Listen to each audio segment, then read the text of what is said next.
Magandang araw mga ka-vlogger. Palaging ang bati ko mahal na araw kasi kahit anong oras nyo ito makita, ngayong araw pa rin.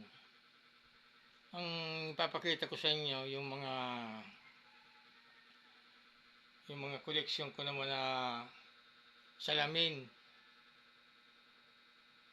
Dahil siyempre, hindi ko pa naman na papakilala sa inyo sarili ko na driver ako, kaya lang saka ko na sabihin.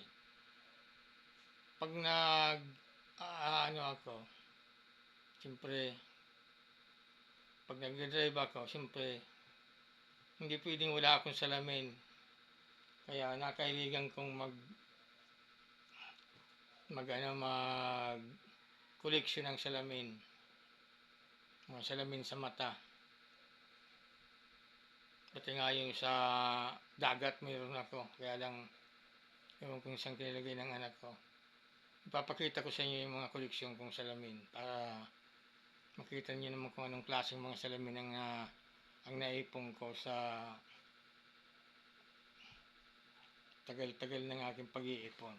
Ipapakita ko sa inyo yan. Yan yung mga koleksyon kong salamin. Halos sila na yan, oh. Bilangin ko. 1, 2, 3, 4, 5, 6, 7, 8, 9, 10, 11, 12, 13, 14, 15.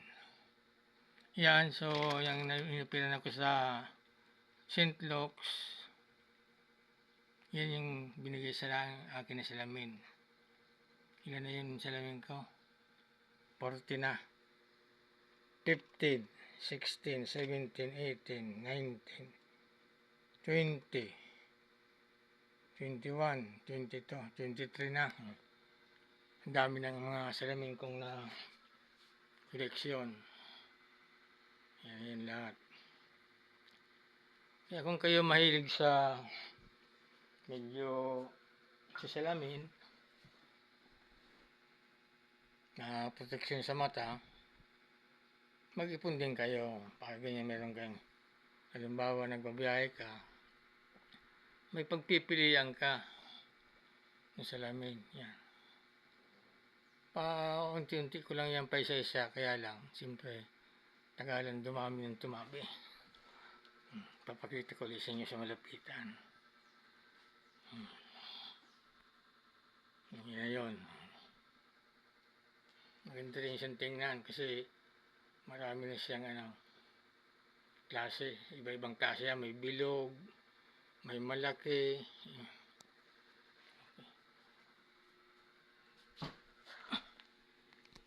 Okay na mga ka-vlogger. Hanggang dito na lang.